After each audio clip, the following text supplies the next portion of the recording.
वालेकुम, welcome back to my channel. उम्मीद करती हूँ आप सब लोग ठीक होंगे। अल्हम्दुलिल्लाह मैं भी बिल्कुल ठीक हूँ। तो जैसे ही सुबह सुबह मैं अपने रूम से बाहर आई ना, ये अर्श की जो कबर्ड थी टॉयज़ वाली, ये टूटी हुई थी। और उसके बाद मैंने सोचा चलो अब नाश्ता वगैरह बनाती हूँ, फ्री होके एक ही दफ़ा आऊँगी जब मासी भी आ जाएंगी काम करने के लिए। जैसे ही मासी आई ना, तो फिर मैंने इसको भी बाहर निकाला और मैंने देखा कि इसमें सिर्फ जो नीचे का रॉड था ना, वही हिला हुआ था, इस वजह से ये टेढ़ी हो रही थी। तो मुझे था कि चलो ये साफ़ भी हो जाएगी, टॉयज़ वगैरह जो अर्श के काम के हैं वो रखूँगी, बाकी सारे निकाल दूँगी जो ज़रूरत नहीं, कुछ आयरा के काम आ जाएंगे और कुछ मैंने अपनी मासी वगैरह को दे दिए। और साथ ही कबर्ड का जो कवर था वो भी वॉश करा दिया, बिल्कुल नीट एंड क्लीन लग रही थी। और बहुत कम टॉयज़ थे जो अर्श के काम के थे, बाकी मैंने सारे निकाल दिए।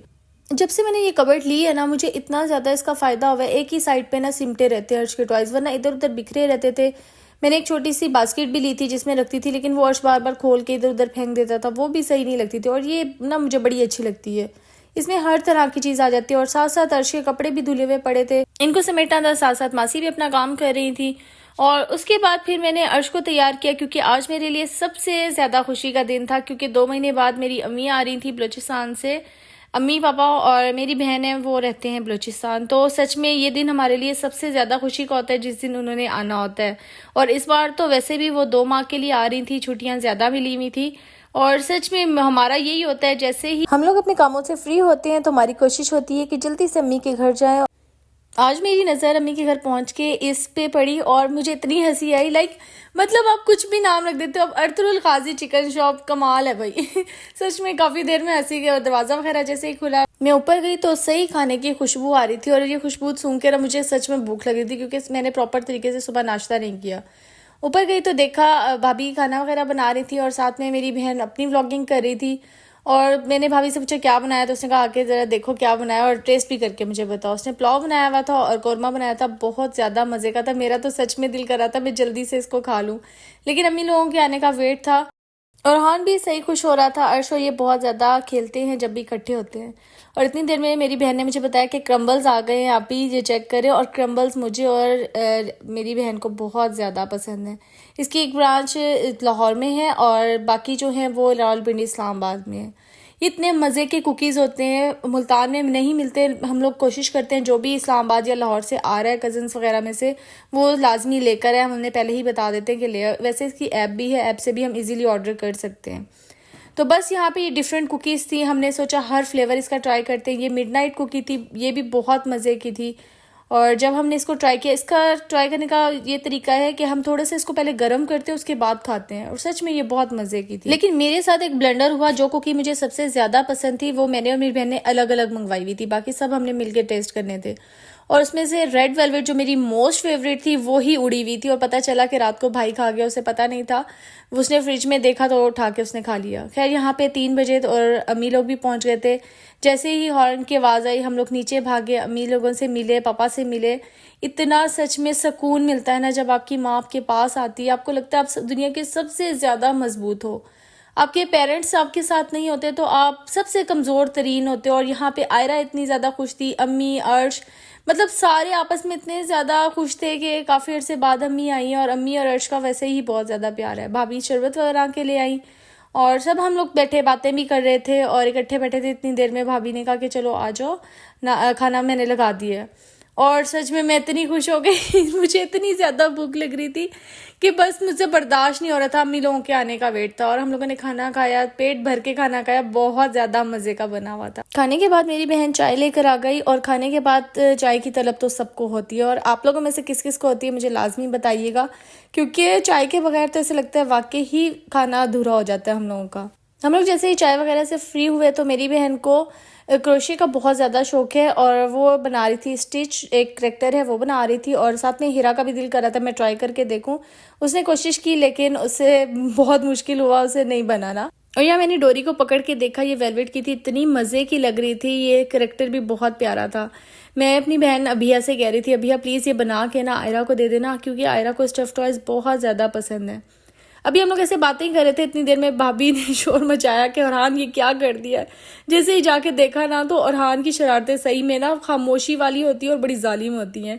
इसने पूरा नया ऑयल जो था, नए ऑयल की बोतल, वो सारी फर्श पे गिरा दी, अपने ऊपर गिरा दी, पूरा कमरा ऑयल ऑयल हो रहा था।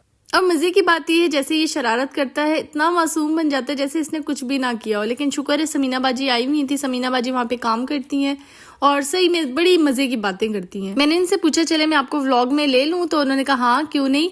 तो हम लोग वैसे सराइकी बोलते हैं, उनसे मैंने सराइकी में थोड़ी सी बात की। अस्सलाम वालेकुम, क्या हाल है समीना बाजी? ठीक भाई, तुम सुनाओ? अल्हम्दुलिल्लाह बिल्कुल ठीक। देर नाल क्यों आंदे हो? बाजी के करीबे घर दा काम ही करना पौंदा है, तुडे बनना पौंदा है। एक मैं बंदा रक्षे ते जबीर थी के आना पौंदा है, तो सारे मोटरसाइकिल ते स्कूटी ते कोई नहीं जेड़े मैं चाहवा ते भजा के आवन। हाँ ये तो है बिल्कुल। तारा घर गाँव में है ना? जी बन बोसने बस ठीक है। और मैं लास्ट में ऐसा बन बोसन लास्ट होता है कि तारे पीछे सारे आवन। ठीक है आवन जी बिस्मिल्लाह। चलो ठीक है इंशाल्लाह। तो गड्डियां ते आसो सा गरीब बंदे हैं, कोई नहीं करो स्कूटी ले देवो मारी के ते वन्ने पिया बंदा ताकू मैं रक्षा कर देनी है, सर रक्षे ते आवन। ठीक है सही है, कोई मसला नहीं। समीना बाजी रक्षे वाली। हां जी चलो ठीक है। जैसे ही समीना बाजी से मैं बात करके फ्री हुई तो अर्श उठ के आ गया और इसका सर मुझे इतना गर्म लग रहा था, इसको दोबारा से बुखार हो गया। और सच में इसकी बुखार से मेरी इतनी जान जाती है। इसको खांसी काफ़ी टाइम से हो रही थी, मुझे शक पड़ रहा था ये कहीं बीमार ना हो जाए। खैर उसके बाद मैंने इसको दवाई दी, टर्सी का शुक्र है पड़ी हुई थी भाभी के पास, तो मैंने सोचा चलो इसको यही दे देती हूँ। उसके बाद देखती हूँ डॉक्टर के पास इसको लेके जाना है या नहीं। आज की रात थोड़ा सा मैं चेक कर लेती हूँ इसे। और जैसे ही अर्श को बुखार होता है ना, इसकी शक्ल इतनी उतर जाती है, मुझे इतनी टेंशन होती है। मैं जितनी इस पे मेहनत करती हूँ ना, ये वहीं रिवर्स लगा के ना अपने आप को लेकर आ जाता है जहाँ पे ये पहले था। मुझे ऐसा लगता है मेरी मेहनत का कोई फायदा नहीं हुआ, जितना मैं इसका ख्याल रख लूँ। वैसे मुझे लगता है जो माएँ बहुत ज्यादा केयर करती हैं अपने बच्चे की, वो हमेशा ऐसे ही होता है कि बीमार हो जाते हैं। खैर अल्लाह ताला इसे सेहत दे। मैं सच में इतनी ज्यादा टेंशन में आ गई थी, मुझसे फिर कुछ भी नहीं हो रहा था। फिर मैंने इसे पानी वगैरह दिया, क्योंकि दवाई के बाद फौरन इसे वॉमिटिंग आ रही थी। इसकी अपनी तबीयत बहुत ज़्यादा अजीब सी हो रही थी और इसको देख देख के ना मेरी खुद भी। सच में जब बच्चा बीमार होता है ना, तो ऐसे लगता है माँ से कुछ भी नहीं हो रहा। वो बिल्कुल दुनिया की बेवकूफ़ तरीन लड़की बन जाती है, उसको वाकई समझ नहीं आ रहा होता। ये मेरे साथ खुद भी हो चुका है। जब भी अर्श बीमार होता है ना, मुझे सोचने समझने की सलाहियत मेरे अंदर ख़त्म हो जाती है। और शुक्र है मेरे पर्स में थर्मोमीटर पड़ा हुआ था, मैं साथ हमेशा रखती हूँ, तो मैंने इससे इसका फीवर वगैरह चेक कर लिया। जब मैंने पहले चेक किया ना, तो इसको ऑलमोस्ट 99 हो रहा था, लेकिन उसके बाद फिर इसका एकदम से इतना ज़्यादा तेज़ 102 पे चला गया। और मेरी जो हालत हुई ना, मुझे समझ ही नहीं आ रही थी, क्योंकि अर्श के जो डॉक्टर हैं जिनके पास मैं इसे लेकर जाती हूँ, वो मॉर्निंग टाइम में होते हैं, सुबह 10 से लेकर 2 बजे तक, फिर 2 से 3 तक वो अपने क्लिनिक में होते हैं। अब रात का टाइम होने वाला था, मुझे तो सच में कुछ समझ नहीं आ रही थी कि अब इसको क्या करूँ ना, कैसे ट्रीट करूँ, क्योंकि घर में इसको ट्रीट करने का कोई फ़ायदा नहीं है। हमेशा मैं ऐसे करती हूँ, 3 दिन वेट करती हूँ, उसके बाद डॉक्टर पे लेके जाती हूँ, लेकिन कोई फ़ायदा नहीं होता। अर्श को हमेशा मुझे डॉक्टर पे तीसरे दिन लेकर ही जाना पड़ता है। अब मैंने यही सोचा कि मैं इसे शुरू से ही लेकर जाऊँ। यहाँ मैं पापा को दबा रही थी, क्योंकि पापा बहुत ज़्यादा थके हुए थे, इनके बाजू में बहुत ज़्यादा दर्द हो रहा था।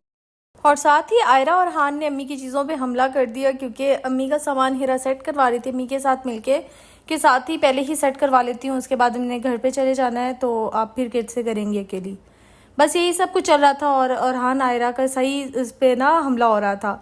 और अम्मी के परफ्यूम्स मुझे नज़र आ गए। परफ्यूम्स मेरी कमज़ोरी है, मुझे इतने ज़्यादा पसंद है, मेरे पास खुद भी बहुत कलेक्शन है, लेकिन अम्मी के ये जो 2 परफ्यूम है ना, इसमें एक अहमद अल मगरबी का है और दूसरा है ओरिफ्लेम का। ये दोनों बहुत ही अच्छे हैं। और इसके बाद मुझे ये स्प्रे नज़र आया, ये अम्मी के घुटनों में बहुत ज़्यादा दर्द होता था सऊदीया में, तो वहाँ से हम लोगों ने लिया था। बस भी इन सब चीज़ों में रात हो गई और पापा ने पूछा मेरे बच्चे क्या खाएंगे, तो हम लोगों ने कहा कि पापा हमें पिज़्ज़ा खाना है। और मुझे याद था आइडियल का पिज़्ज़ा बहुत मज़े का था। फिर खैर हम लोगों ने वो मंगवाया, सब ने पिज़्ज़ा एंजॉय किया और बातें वगैरह हो रही थी, साथ साथ कोल्ड ड्रिंक भी चल रही थी। कोल्ड ड्रिंक के बगैर तो फास्ट फूड बहुत मुश्किल है खाना। फिर साथ ही हम लोग क्रम्बल्स खाने बैठ गए, मैं और मेरी बहन। हमारी कोशिश थी कि क्रम्बल्स कोई ना देखे, हम चुप करके खा ले, लेकिन सारे बैठे हुए थे तो हम लोगों ने सबको टेस्ट करवाया। भाई को भी खैर ये अच्छा लगा। ये थोड़ा हटके फ्लेवर था, नया फ्लेवर था, सिनेमन वाला, और ये भी सच में मजे का था। और उसके बाद मैंने अपनी बहन को देखा, ये सुबह से लगी हुई थी क्रोशे में। और साथ ही भाभी किचन में भाई के लिए कॉफी भी बना रही थी, और मेरी बहन मेरे लिए तरबूज काट के ले आई। मेरा बहुत ज्यादा इसको खाने का दिल कर रहा था, अजीब सी घबराहट सी हो रही थी। और फिर उसके बाद ये लोग सारे खाना खाने बैठ गए। मुझे भूख नहीं थी क्योंकि मैंने तरबूज खा लिया। हम लोग रात को काफ़ी देर तक जागते रहे, बातें वगैरह करते रहे। यहाँ तकरीबन 2 बजे का टाइम हो रहा था। मैं फिर अर्श को दोबारा देखने आई अंदर, क्योंकि अर्श को अंदर मैंने सुलाया हुआ था और इसका बुखार दोबारा इतना तेज़ हो रहा था, सच में मेरी तो जान निकल गई देख के। दवाई देने के बावजूद इसका बुखार उतर ही नहीं रहा था, और मुझे था कि बस जल्दी से सुबह हो, इसको मैं लाजमी लेकर जाऊँगी डॉक्टर के पास। यहाँ पे मैंने इसका दोबारा बुखार चेक किया और तकरीबन 102 के करीब ही हो रहा था। इसका पता नहीं इतना ज़्यादा तेज़ हो रहा था, मुझे शक था कि इसको कोई गले का इन्फेक्शन हो रहा है या चेस्ट इन्फेक्शन हो रहा है, कुछ इस तरह की चीज़ हो रही है जिसकी वजह से इसका बुखार उतर ही नहीं रहा। मैं तकरीबन सुबह 5 बजे सोई और 8 बजे उठ गई थी अर्श की वजह से, क्योंकि मुझे टेंशन थी, इसको डॉक्टर के पास लेकर जाना था। भाभी नाश्ता बना के ले आई और जल्दी से मैंने, हिरा ने और भाभी ने नाश्ता किया क्योंकि मुझे तो निकलना था अर्श को लेकर। मैंने अपनी बहन को उठाया कि उठो प्लीज़ चलो मेरे साथ, और हज का दिन भी था साथ, हम लोग हज लाइव लगा के बैठे हुए थे और इतना दिल मेरा हो रहा था कि काश अल्लाह ताला हमें भी इस चीज़ की सादत नसीब करे, हम लोग भी लाजमी हज करने जाएं। उसके बाद मैंने अर्श को उठाया, इसको तैयार वगैरह कराया कि डॉक्टर के पास जाना है। डॉक्टर का टाइम भी बहुत शॉर्ट होता है, लेकिन मैं थोड़ा सा लेट जा रही थी इस वजह से कि डॉक्टर के पास फिर रश बहुत होता है और बहुत ज़्यादा देर वेट करना पड़ता है। खैर इनड्राइव भी आ गई थी बाहर, इनड्राइव का रिक्शा मंगवा लिया था हम लोगों ने। और उसके बाद फिर हम लोग जैसे ही निकले ना, तो रास्ते में सच में इतना अच्छा लगता है। मुझे तो बकरीद के दिनों में सच में बड़ा चलता है, क्योंकि हर किसी के घर कहीं ना कहीं जानवर खड़े होते हैं। मेरा तो अपना हर बार दिल करता है कुर्बानी से तकरीबन 1 माह पहले हम लोग जानवर लेकर आएँ, ताकि उसके साथ थोड़ा सा दिल लगे। कुर्बानी है इसी चीज़ की कि आप अपनी प्यारी चीज़ अल्लाह ताला के राह में दें। खैर क्या कर सकते हैं, जगह की तंगी की वजह से हम लोग इस तरह कर नहीं सकते। ज़ाहिर बात है, एक जानदार है, उसकी पूरी जिम्मेदारी होती है, उसको खाना पिलाना और उसको घुमाना, बहुत कुछ होता है जो कि हम अपने घरों में नहीं कर सकते। खैर उसके बाद हम लोग हॉस्पिटल पहुंचे और मुझे इतना गुस्सा आया और मैं अपने आप को कोस रही थी कि जैसे ही मैं उठी थी 9 बजे तक तो मुझे चले जाना चाहिए था डॉक्टर के पास, और पता चला यहाँ डॉक्टर थे ही नहीं, डॉक्टर चले गए थे। मैं अपने हिसाब से गई थी क्योंकि हमेशा डॉक्टर 2 बजे तक होते हैं और पहले अगर जाओ तो बहुत रश होता है, आप फंस जाते हो। बस इस वजह से मैं थोड़ा सा लेट निकली थी कि एंड पे कम मरीज होंगे, मुझे ज़्यादा टाइम नहीं लगेगा, लेकिन बस क्या कर सकती हूँ ना, हमेशा कुछ ना कुछ इस तरह हो ही जाता है, अब आप क्या कर सकते हैं। खैर उसके बाद फिर मेरी बहन की शॉपिंग करनी थी क्योंकि वो बलूचिस्तान से आई थी, यहाँ पे आके ही वो शॉपिंग करते हैं। तो मैंने अपनी को मना किया था, अम्मी आप मत लेकर जाइएगा, साथ ही है मॉल, वहाँ पे ज़्यादा गर्मी वगैरह तो होती नहीं है, एसी चल रहे होते हैं, तो मैं इजीली उसे शॉपिंग करा दूंगी। लेकिन अब मुझे टेंशन ये थी कि मेरे बेटे की तबीयत ठीक नहीं है, क्योंकि डॉक्टर ने भी उसे नहीं देखा अभी तक। एक रात पहले ही मैंने बहुत मुश्किल गुजारी, अब अगली रात भी मुझे ऐसे ही मुश्किल गुजारनी पड़ेगी। डॉक्टर्स तो खैर बहुत होते हैं, कहीं पे भी बंदा लेकर जा सकता है, लेकिन समटाइम ऐसे होता है कि डॉक्टर ना हो और मैं किसी और डॉक्टर के पास दिखा लूँ, लेकिन अर्श बिल्कुल भी ठीक नहीं होता, इन्हीं डॉक्टर के पास अर्श को लेकर आना पड़ता है। तो बस फिर मैं रिस्क नहीं लेती, थोड़ा सा वेट कर लेती हूँ। यहाँ पे मैं अर्श के लिए सोच रही थी कि इसे क्या लेकर दूँ ऐसा कि इसने सुबह से कुछ भी नहीं खाया हुआ और ये भूखा है, इसको मेडिसिन भी देनी है। तो फिर मैंने इसके लिए चूरूस मंगवा लिए, क्योंकि ये ऐसी चीज़ थी कि ये चलो खा लेगा, लेकिन बिल्कुल भी अर्श ने नहीं खाया। एक बाइट इसने लिया और इसका दिल ख़राब होने लग गया, इसको वॉमिट आना शुरू हो गई, फिर इसका बुखार भी तेज़ हो रहा था। मैंने अपनी बहन से कहा कि तुम जाके इसका ज़रा मुंह धुला के आ जाओ ताकि इसका कुछ बुखार कम हो। और शॉपिंग के लिए सच में मेरे पास बहुत कम टाइम था। मैंने अपनी बहन से कहा बस जल्दी जल्दी शॉपिंग करनी है, एक ही शॉप पे जाएंगे जहाँ से कपड़े मैंने देखे हैं ईडन रॉब, तो मैंने सोचा वहीं पे जाते हैं, वहाँ पे अच्छे भी मिल रहे थे और ऑफ भी लगा हुआ था वहाँ पे जाके देख लेते हैं। लेकिन मेरी बहन को कोई सूट पसंद नहीं आया, उसको सॉलिड कलर पसंद है, उसको प्रिंटेड सूट नहीं पसंद, और जो प्रिंटेड थे उसके अंदर स्टफ़ अच्छा था और जो सॉलिड थे वो तो बिल्कुल भी अच्छे नहीं थे। और साथ ही जो उनका कपड़ा था वो सर्दियों वाला था। अब मेरी और मेरी बहन की इतनी देर बहस होती रही, मैंने उसे कहा प्रिंटेड ले लो, इतने अच्छे कपड़े हैं, लेकिन पता नहीं उसके माइंड में क्या था। खैर मैंने कहा अब रहने दो, कुछ भी नहीं लेते, चुप करके घर चलो, पहले बहुत देर हो रही है, अर्श की तबीयत ठीक नहीं है। और घर आई तो शाम को मेरी कज़न आ गई इस्लामाबाद से जो आई हुई थी, और मुझे मेरा ये भांजा बता रहा था कि मैं आपका व्लॉग देखता हूँ। मैंने कहा अच्छा चलो आओ मैं तुम्हारा व्लॉग बनाती हूँ।